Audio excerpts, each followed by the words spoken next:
जय श्री राधे। श्री हरिवंश राधा वल्लभ लाल की जय। हरिवंश महाप्रभु की जय। परम पूज्य गुरुदेव महाराज की जय। बहुत बहुत स्वागत है सभी का। आइए सुनते हैं सखियों के श्याम से सुंदर लीला। इसका नाम है कहा कहूँ सखी उन नैनन की बात। बड़ा ही प्यारा ये जो है लीला है, इसको सुनते हैं। चलो शुरू करें। मेरो पालित मृग शावक वंशी रव सुनते ही उस ओर भाग छूटा। आश्चर्यचकित हो देखने लगी कि यह आज कौन आ गया हमारे वन में।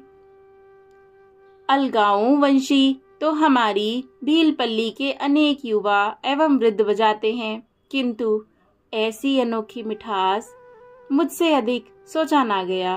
पांव अपने आप उस ओर उठने लगे। बरियाई खींची सी जाकर एक वृक्ष तले खड़ी हो गई और अपने आप अमृत बरसाने वाले स्रोत पर जा टिकी। ग्वाल छोकरों और पशुओं से घिरा वह घनश्याम स्वरूप और कानों में उतरती वह रसधार दोनों सरिता नयन तथा श्रवण पथ से चलकर हृदय सरोवर को भरने लगी। जब वह ध्वनि विरमित हुई तब भी कुछ समय तक मानो कानों में गूंजती ही रही। सचेत हुई तो देखा गौओं और वन पशुओं से घिरी खड़ी हूँ। वह पीत पट मेरी ओर निहार कर मुस्कुरा दिया। लगा जैसे हृदय से कुछ खिसक सरक गया हो। मैं पग पग पर ठोकर खाती, गिरती पड़ती और छौने को दुलराती हूँ। मृग शावक के साथ सूना हृदय और सूने नेत्र लेकर वापस आई। यह मुझे क्या हो गया? मैया बाबा, मैया बाबा। वन में मधु संचय के लिए भोर होते ही चले जाते हैं। घर का सारा काम मैं ही करती हूँ। झाड़ू बुहारी से लेकर बकरी दूहना, सूखी लकड़ी और कंडों का संग्रह, मक्का और बाजरी की राबड़ी बनाना, फिर खा पी कर बकरियों को चराने निकल जाती। वहाँ वन में अपने सखियों के संग वन धातु, गेरू, खड़िया और रंग बिरंगे पत्थर, पक्षियों के पंख आदि इकट्ठे करके खेलती, हंसती और कभी कभी झगड़ती भी थी। कैसा चिंता विरहित जीवन था। मेरे दोनों भाई मुझसे बड़े हैं। उनका विवाह हो गया है। उन्होंने अपनी झोपड़ी न्यारी बना ली है। मैं मैया बाबा की बुढ़ौती की संतान हूँ। उनका सारा लाड़ दुलार मुझ पर ही बरसता रहता है। मैं भी बस चलते उनका कहा नहीं टालती, किंतु आज मुझे उन सांवरे कुंवर को देखकर जाने क्या हो गया। कामकाज, खाने पीने और खेल कूद का सारा उत्साह समाप्त हो गया। जैसे तैसे काम निपटाकर बकरियां लेकर वन में आई तो भूरी जीवी, दीतू, मुंगली सब दौड़ी आई खेलने को। मुझे अनमनी देख कहने लगी, कहा भयो कुछ मांदकी लग गई तो को। हाँ सखी, मेरो जी ठीक नहीं, तुम सब खेलो, मैं उस वृक्ष तले तनिक सो जाऊं, कहकर उन सब से पीछा छुड़ाया। किंतु सोने पर भी चैन ना मिला। रह रहकर शरीर कांप उठता और हृदय में खड्डा सा पड़ जाता। सांवरे कुंवर की वे कारी कारी मोटी अखियन की वे कारी भंवर पुतलियां, उनकी वे अधखुली पलकें और वह चराचर को खींच लेने वाली चितवन रह रहकर हिये में शूल सी चुभ रही थी। किंतु उस पीड़ा में कितना सुख है, उस पीड़ा में कितना सुख है, इन आंसुओं से कितनी शांति मिलती है, सो कहा नहीं जाता। तभी वह बंसुरी पुनः बज उठी। ना जाने कहाँ से शरीर में इतनी शक्ति आ गई कि अपना धूलि भरा मुख लेकर दौड़ पड़ी। मृग छौना तो मुझसे पहले ही वहां पहुंच चुका। उनकी जांघ पर मुख धरकर खड़ा हुआ था। एक दृष्टि में जो दिखा सो दिखा। फिर तो दृश्य जगत में वही भर गया। जब मुझे चेत आया, अपनी झोपड़ी में कथरी पर पड़ी थी। बाबा मैया दोनों दादा और भाभीियों ने मुझे घेर रोना शुरू कर दिया था। मैया अपने भीगे अंचल से मेरा मुख पोंछ रही थी और भाभी के हाथ का व्यंजन हिल रहा था। चेत होते ही मैं हड़बड़ा कर उठ बैठी। यह देख सबके मुख प्रसन्नता से खिल उठे। मुझे उठते देख बाबा ने दोनों हाथ जोड़कर सिर से लगाए। जय भोलेनाथ। मेरे बाबा महादेव बाबा के पक्के भगत हैं। भोर होते ही नहाकर एक लुटिया पानी महादेव बाबा की पिंडी पर चढ़ाने के पश्चात ही मुख जूठा करते हैं। उनके कांपते कंठ की ध्वनि से ही मुझे ज्ञात हुआ कि वे मेरे कारण कितने चिंतित हैं। सुगना, तुझे क्या हुआ मेरी लाली? मैया ने ममता भरे स्वर में पूछा। मैं क्या कहती सखी, कहा कुछ भी तो नहीं मैया। मुझे संभवतः नींद आ गई थी, कहकर हंसते हुए मैंने मैया की गोद में सिर रख दिया। सब आश्वस्त हुए, किंतु बहन हृदय में वे अनियारी आंखें जैसे गड़ गई हूँ। रह रहकर कलेजे में कसक उठती है। मैं करहा जाती हूँ। यह कैसी मांदगी लग गई मिट्टी मुझे। कोई औषध बताना, इससे ना जिया जाता है ना मरा ही जाता है। सुगना मेरी गोद में सिर रखकर लेट गई। क्या कहकर उसे धीरज बंधाऊं? यहाँ तो आपे बामन मांगता औरन को कहा भीख दे वाली बात हो गई। मतलब यहाँ तो हम खुद ही लुटे बैठे हैं तो तुम्हें क्या दें, ऐसी बात। मैंने उसे छाती से लगाकर भरे गले आंसुओं से कहा, सुगना धीरज धर मेरी बहन, जो तेरी दशा है वही मेरी भी।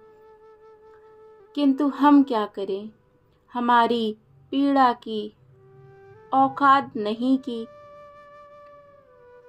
है। कहाँ हम दीनहीन भील कन्याएं और कहाँ वे ब्रज राजकुंवर, कहाँ चंद्रमा और कहाँ कांच का टुकड़ा।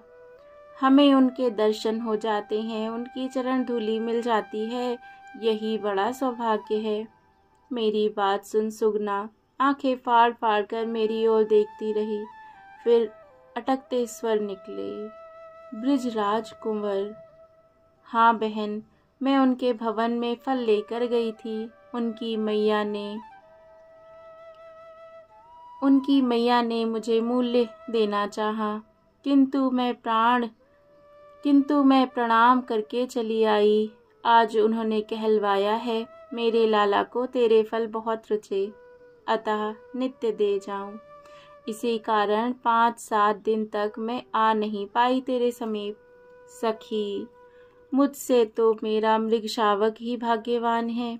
वह तो वंशी ध्वनि सुनते ही निर्द्वंद दौड़ता हुआ जाकर उनके अंग से अंग लगाकर खड़ा हो जाता है। मेरे दुर्भाग्य का कहीं अंत नहीं। बाबा मैया मुझे देख देख कर चिंता में घुले जाते हैं सो अलग। सुन सुगना, आज तू मेरे साथ फल लेकर राजा के भवन में चली चल, मैंने कहा। ना सखी, यदि कहीं भवन में कुंवर जू पर दृष्टि पड़ गई तो क्या करूँगी? उन्हें देखकर मुझे ध्यान ही नहीं रहता। कहीं अचेत होकर गिर गई अथवा पाहन सी स्थिर होकर उन्हें देखने लगी तो लोग क्या कहेंगे? मेरा तो कुछ नहीं, पर वे राजकुंवर है ना, उनका मान छोटा हो जाए यह तो ठीक नहीं। रहने दे बहन, जो मेरे भाग्य में होगा भुगतूंगी। कभी कभी समय निकाल कर मिल लेना। तेरी बातें सुन बड़ी ठंडक मिली। अच्छा बहन, आऊंगी, कहकर मिट्टी चली गई। मिट्टी नाम है ये सखी का। मिट्टी चली गई। कालू, तू कितना भाग्यवान है रे कि उनके समीप जाकर जी भरकर देखे और बंसुरिया सुने। जब भी चाहे उनका स्पर्श भी कर ले। मैं अपने मृग शावक के गले में बाहें डालकर बातें कर रही थी, और है ही कौन जिससे हृदय की बात कहकर जी हल्का करूं।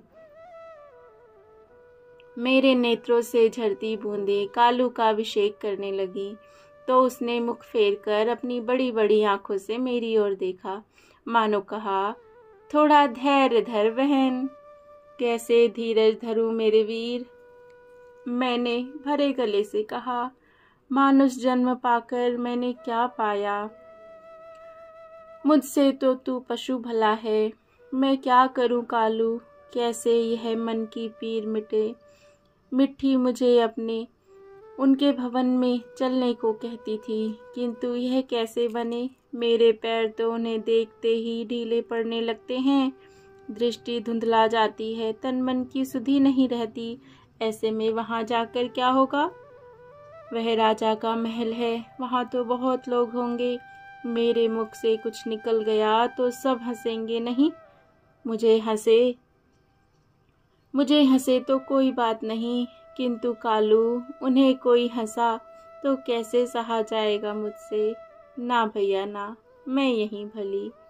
अच्छा कालू, तू तो अनेक बार उनके पास हो आया है, बता तो मेरे वीर, उनकी देह गंध कैसी है, उनका स्वभाव कैसा है, और कैसी है उनकी बोलन चलनी। क्या उन्हें ज्ञात है कि अभागिनी सुगना को ऐसा रोग लगा है जिसकी औषधि या तो वे स्वयं है अथवा फिर मृत्यु ही से शांत कर सकेगी। हाँ रे कालू, बिना ही काजल काली उन अखियों की वह अनोखी चितवन, उन आँखों की वे टेढ़ी बरौनिया, वे तीखे लाल कोए तूने देखे हैं। कैसी नुकीली हैं वे आँखें। एक बार हृदय में कटारी सी उतर जाए तो जैसे निकलना जानती ही नहीं, भीतर ही भीतर कसकती रहती है। रातें डोरों से सजी उन काली भंवर आँखों को देखा है तूने, पर नहीं, तूने देखी होती तो क्या ऐसे निश्चिंत होकर पागुर कर पाता। खान पान और नींद भूल विसर ना जाती भला, तो फिर तो उनके संग ही संग डोलता केवल। किंतु तुझे कहाँ कोई बाधा है भैया, दुर्भागिनी तो यह सुगना ही है। क्या कहता है रे, वे मेरी पीर पहचानते हैं। क्या वे मेरे कारण ही वह तुझे यहाँ भेजते हैं। तू नहीं आना चाहता। यह सब क्या कह रहा है कालू, भला यह तो कह, उन्हें मेरे बारे में बताया किसने। क्या तूने कहा? बावरे, यह सब क्या कहने की बातें हैं। तू महाबुद्धू है रे कालू। वे ना जाने क्या सोचते होंगे मन में। वे बहुत बड़े हैं, बहुत बड़े हैं, और मैं एक भीलनी। तूने उचित नहीं किया रे कालू। अब अपना यह लज्जा भरा मुख लेकर यमुना में डूब मरना होगा। तूने यह क्या किया पगले, यह क्या किया। अरे कालू, तू यहाँ बैठा है रे, मैं तो तुझे ढूंढता ढूंढता थक गया। अरे यह कौन है। कच्चे गले की ऐसी मीठी वाणी किसकी है। होगी किसी की, मुझे क्या। कालू से ना जाने इसका क्या काम पड़ गया कि ढूंढता ढूंढता थक गया बेचारा। कालू उठ। कालू तो सचमुच उठ खड़ा हुआ। मैंने खींचकर मुख फेरा उस ढीठ को देखने के लिए जिसने हमारा एकांत भंग किया। मेरी गाली मुख में ही रह गई। सामने ही कालू के गले का घुंघरू थामे, दूसरे हाथ में उसका मुख सहलाते वे ही पीत वसन सांवरे कुंवर खड़े मुस्कुरा रहे थे। मैं बैठी की बैठी ही रह गई, आंखें निपट निर्लज्ज होकर उस मोहिनी चितवन में जा समाई। ऐसे क्या देख रही है री, यह मृगछौना तेरा है, बहुत प्यारा लगता है मुझे। वह सुधा स्निग्ध स्वर कानों में उतरा तो नेत्र सहज ही झुक गए। आहा, चरण कितने सुंदर, तुरंत खिले दो कमल हो जैसे। ना जाने क्यों नयन झर उठे मेरे। अरे रोती क्यों हैं, क्या दुख है तुझे। वे वहीं भूमि पर बैठ गए मेरे समीप। कालू ने उनके कंधे पर मुख धरकर नेत्र मूंद लिए। यह क्या हुआ तुझे, भूख लगी है, फल खाएगी, ले मेरे पास है, खा ले, बहुत मीठा है। उन्होंने फल को दांतों से काटकर खाते हुए कहा। अरे तू रह रह कर कांपती क्यों है? भय लग रहा है मुझे। भय लग रहा है क्या तुझे? किसी ने तुझे मारा है? क्या बात है, कह तो। ले यह फल खा ले। उन्होंने मेरा हाथ पकड़कर फल थमा दिया। अरे यूं पाहन की मूर्ति जैसी क्यों हो गई? मुझसे रूठ गई है क्या? मैं तेरा मृगछौना छीनूंगा नहीं। आज इससे तनिक छोटा मृगछौना विशाल दादा लाया है कहीं से। उसकी मैया भी संग संग लगी आई है। कालू को उससे मिलाने ले जा रहा हूँ। यह वापस लौटकर तेरे पास आ जाएगा, समझी? मैं क्या कहती? अरे बोलती क्यों नहीं? रोती ही रोती रहती है। चल, और कुछ नहीं तो गाली ही दे दे, पर बोल तो। मेरे अवश अंग लुढ़क पड़े। उनके सम्मुख धरती पर औंधी गिर पड़ी। गले से रुंधा स्वर निकला, सांवरे कुंवर। वे हंस पड़े। मैं सांवरा हूँ तो तू क्या उजली है सखी? दोनों हाथों से कंधे पकड़ उठाते हुए बोले, क्या दुख है तुझे? बोल। किसी ने मारा है, किसी ने गाली दी है, किसी ने कुछ छीन लिया है? मैं तेरा दुख मिटा दूंगा। मेरा मुख ऊपर उठाते हुए उन्होंने कहा। कुंवरजू, मैं अटकते हुए बोली, मुझे और किसी ने दुख नहीं दिया। तो क्या कालू ने दिया है? वे हंसे। इसने सींग मारा तुझे?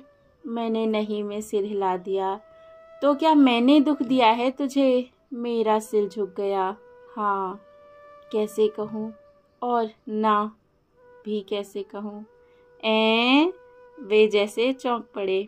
मैंने दुख दिया तुझे? बोल क्या बात है? मुझे मेरे भाग्य ने दुख दिया है, कहकर मैंने निश्वास छोड़ी। क्या बात है, कह। तुझे मेरी सौगंध। उधर सखा मेरी राह देख रहे होंगे, तू फटफट कह दे। कोई ढूंढता हुआ इधर आ निकला तो सारी बात रह जाएगी। सौगंध क्यों धराई कुंवरजू? तुम्हारी अखियों ने दुख दिया है मुझे। ये देखने में बहुत सुंदर है, किंतु कटार से भी अधिक तीखी धार है इनमें। ना जाने किस पद से हिया में उतरकर आरी सी चलाती रहती हैं। ना देखने से चैन और ना बिना देखे चैन मिले। एक ही सांस में सब बोल गई। अब ना जाने क्या होगा। यह भय हृदय को मथने लगा। सौगंध ना दी होती तो मरने पर भी कुछ ना कहती। क्या नाम है तेरा? सुगना। मैंने डरते डरते आंखें उठाई।